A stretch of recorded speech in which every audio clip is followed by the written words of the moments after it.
Ya, untuk video kali ini eh, mau berbagi pengalaman masalah ya masih seputar reparasi elektronik.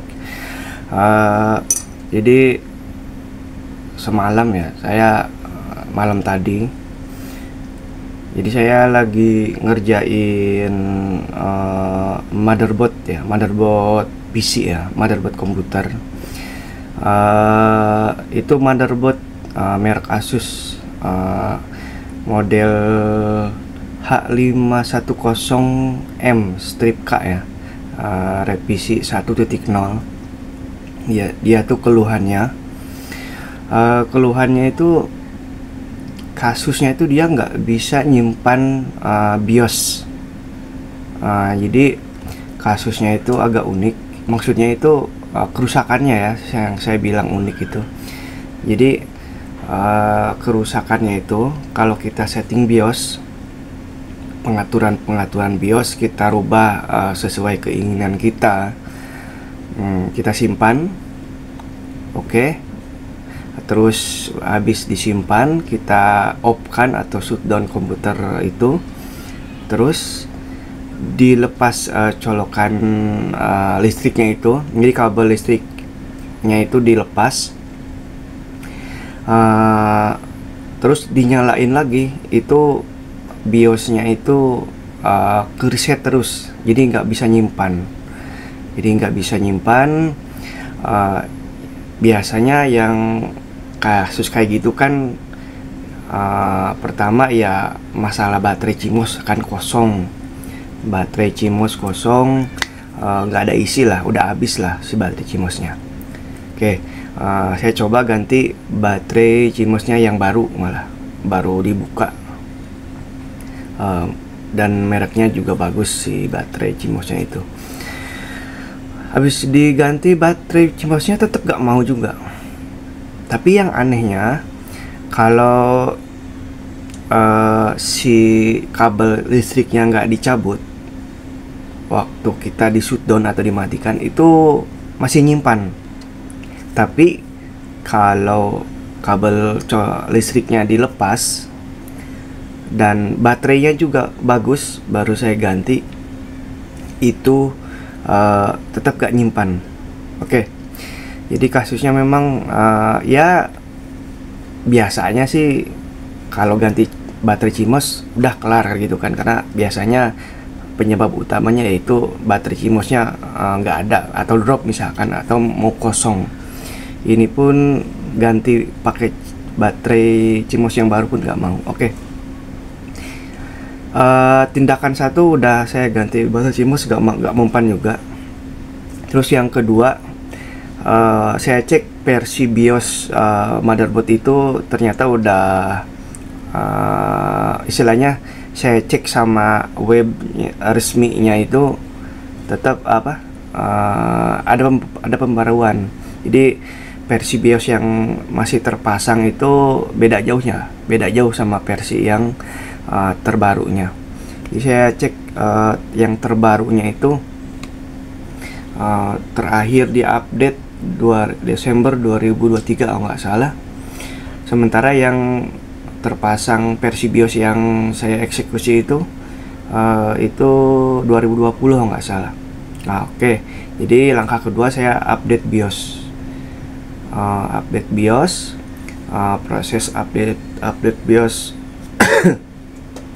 kelar, selesai sampai dia nge-reset sendiri, dan saya coba setting lagi dari waktu, jam, sama ya pengaturan lah, kayak semacam merubah dari settingan default atau settingan pabrik ke settingan yang kita inginkan. Oke, kita save, tetap nggak mau juga menyimpan settingan setelah si kabel listriknya dilepas. Oke.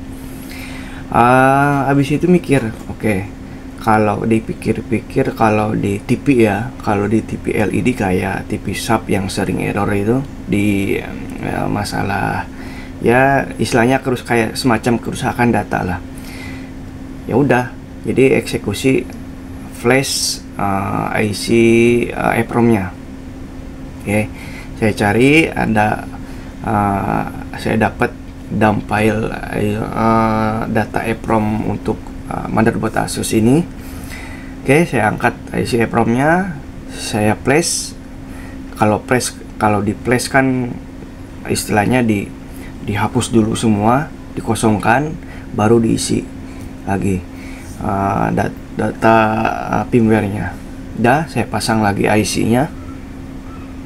Saya nyalakan, oke, nyala. Dan saya setting lagi sesuai yang saya inginkan untuk di file BIOS itu. Ternyata tetap gak membuahkan hasil juga. Oke. Jadi ganti baterai CMOS nggak mau juga, update BIOS, update versi BIOS yang terbaru, yang terakhir yang dikeluarkan dari web Asusnya juga nggak mempan juga update BIOS. Dan yang ketiga, di flash IC EEPROM-nya juga tetap nggak ngaruh juga. Oke. Dari hasil itu berarti ada masalah kerusakan di hardware, oke ya. Jadi langkah pengecekan itu software dulu. Software nggak mempan berarti ada hardware yang masalah, ya. Jadi kita lihat di board view ya, karena ada skemanya. Untungnya ada skema. Jadi kita lihat board view ya, board view atau ya tata letak komponen yang dipapan itu dalam bentuk gambar. Nah nih, jadi ini seolah-olah kayak semacam apa ya, kayak semacam pin resetnya itu kayak tersambung terus itu. Tapi saya ukur di pin resetnya itu, saya ukur ya, itu nggak short. Saya ukur pakai ampermeter, nggak short, aman. Jadi nggak konslet lah di bagian pin clear CMOS-nya itu. Oke, berarti itu jalur itu nggak ada masalah. Nah, saya telusuri di bagian, nah ini di bagian baterai, saya telusuri di bagian soket baterainya. Nah nih, ini bagian negatif, ini bagian positif. Kita sentuh di bagian positif. Nah nih, oke. Di sini pin positif baterai saya ukur aman.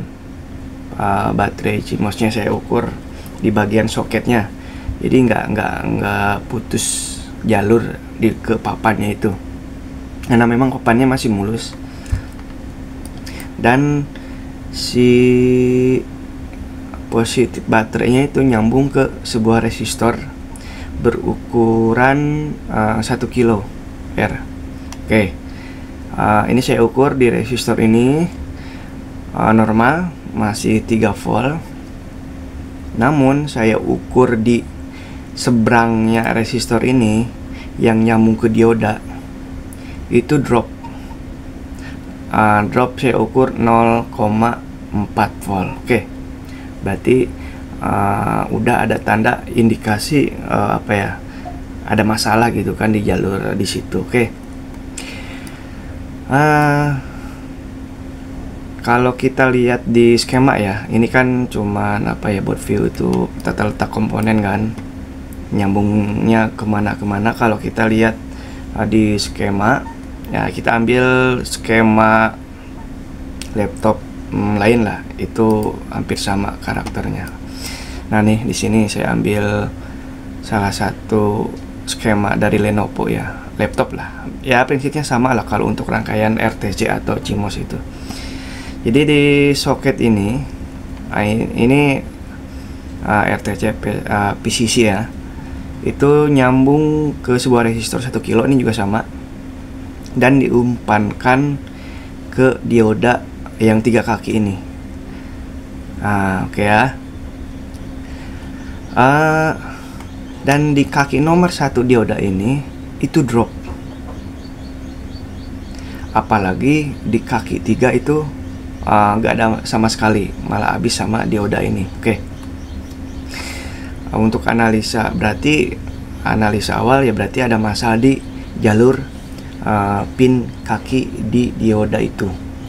Oke ya. Berarti ada masalah, entah itu short jalurnya atau ada istilahnya ada komponen yang bermasalah.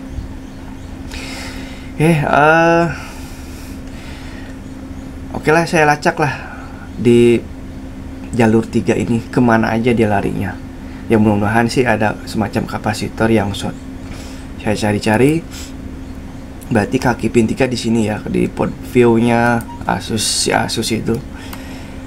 Di sini pin 3 itu koneksinya ke ini net. Pin 3 ini masuk ke IC SIO atau IC KBC lah. Ini masuk ke sini juga, ada ke bagian R, ada C. Kalau C ada salah satu C. Jadi C ini itu ada kapasitor nih, kapasitor yang terhubung ke salah satu kakinya ground. Kalau ini nggak terpasang. Oke, jadi karena jalur nomor 3 ini yang tersambung ke kapasitor itu hanya satu, yang dia kayak semacam filter. Jadi salah satunya ke ground kan. Kalau kapasitor ini short, ya itu berarti masalahnya gitu kan, kapasitornya yang short. Namun saya udah angkat, tetap saya angkat kapasitor ini, tetap jalur di ini masih kondisinya short. Itu nggak short full ya. Jadi saya ulangi dari awal tuh. Jadi si nomor kaki 3 dioda ini saya ukur resistansi itu 100 ohm. Rendah kali lah. Jadi saya cek di motherboard lain itu harusnya nggak sampai 100 ohm resistansinya. Harus istilahnya di atas 1 kilo ohm ke atas lah normalnya.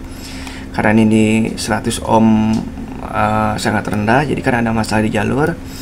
Saya cek kapasitor di sini diangkat, tetap gak mau juga. Saya cek ke kalau resistor nggak mungkin lah rusak. Biasanya resistor rusak nilainya melar atau paling nggak putus. Jadi nggak ada kasus resistor tuh langsung short, nggak ada selama saya perbaiki. Habis itu saya lacak lagi. Saya lacak yang tersambung jalur tadi itu ke resistor mana aja. Oke, ini saya ukur resistor ini kemana aja nyambungnya.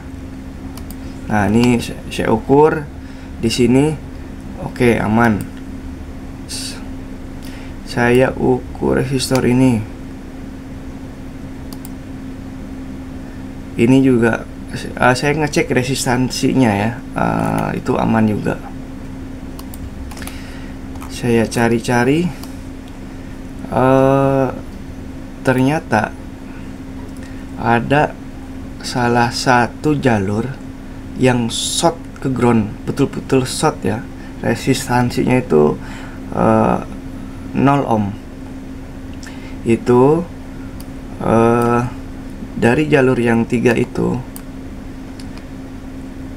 melalui resistor. Bentar, saya cari dulu. Oke. Jadi yang tadi saya ulangi ya, biar paham. Ini pin 3 itu kan resistansinya 100 ohm kan, berarti agak ngesot ya. Dan saya ukur. Nah ini ya yang tadi ya, yang R ini, yang di samping IC EC nya ini, IC KBC. Di sini resistansinya 100 ohm. Nah, saya ukur di sini ternyata, nah ini yang short full resistansinya 0 ohm. Nah, jalur di sini. Oke. Ya, analisa awal ya mudah-mudahan cuman kapasitor aja yang short kan. Kapasitornya yang short.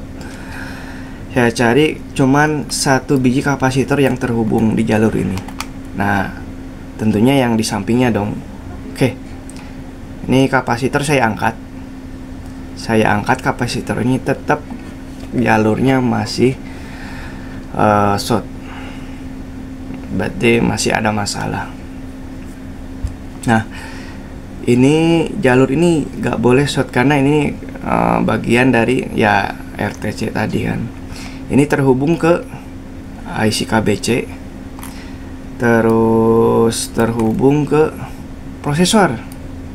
Oke, ada salah satu nyambung ke pin prosesor. Ini bagian jalur apa nih?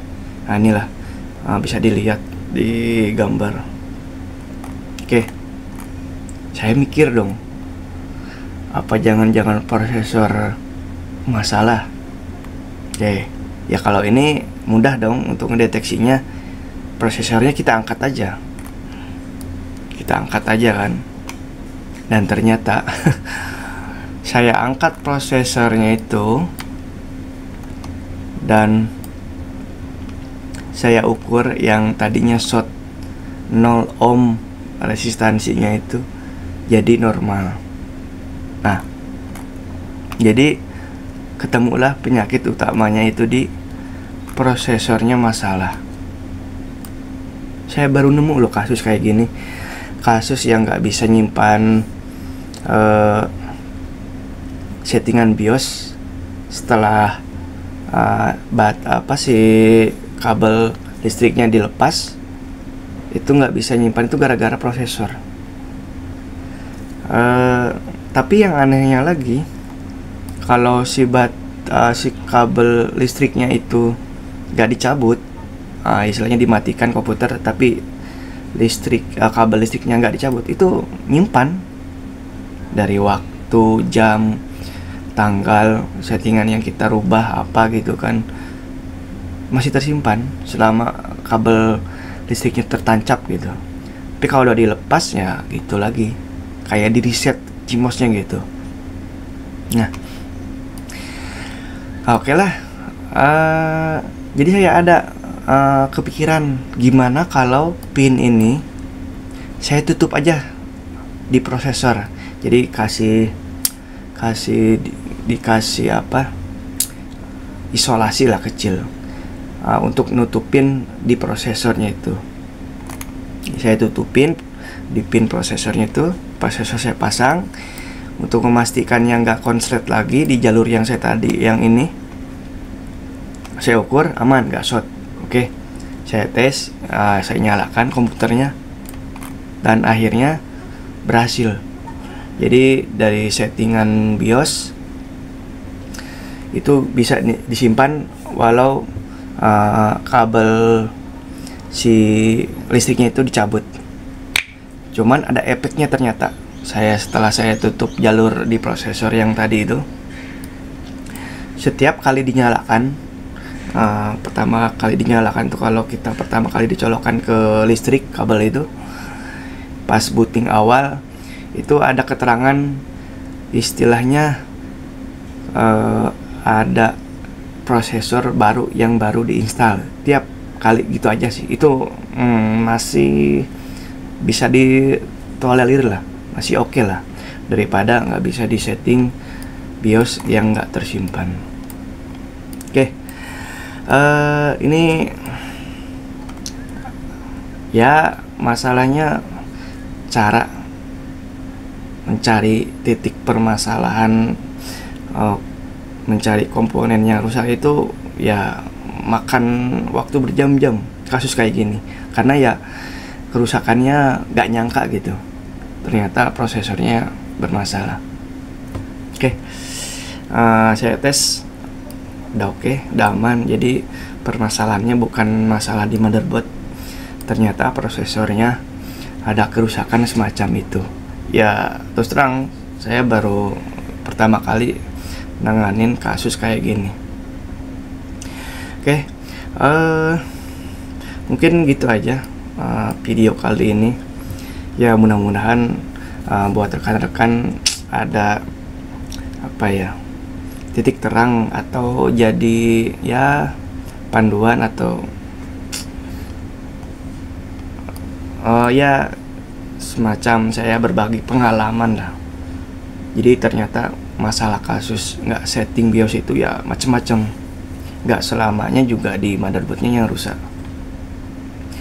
Ternyata yang saya alami sekarang, yang saya tangani sekarang itu di prosesor yang rusak. Jadi ganti prosesor kayaknya kelar ini, tanpa harus menutup jalur yang saya tadi tutup itu. Ini prosesor yang dipakai itu generasi 10 deh, Core i3 ya. Terima kasih telah nonton video sampai akhir. Mudah-mudahan video ini bermanfaat buat rekan-rekan semua. Oke, terima kasih, sampai jumpa kembali.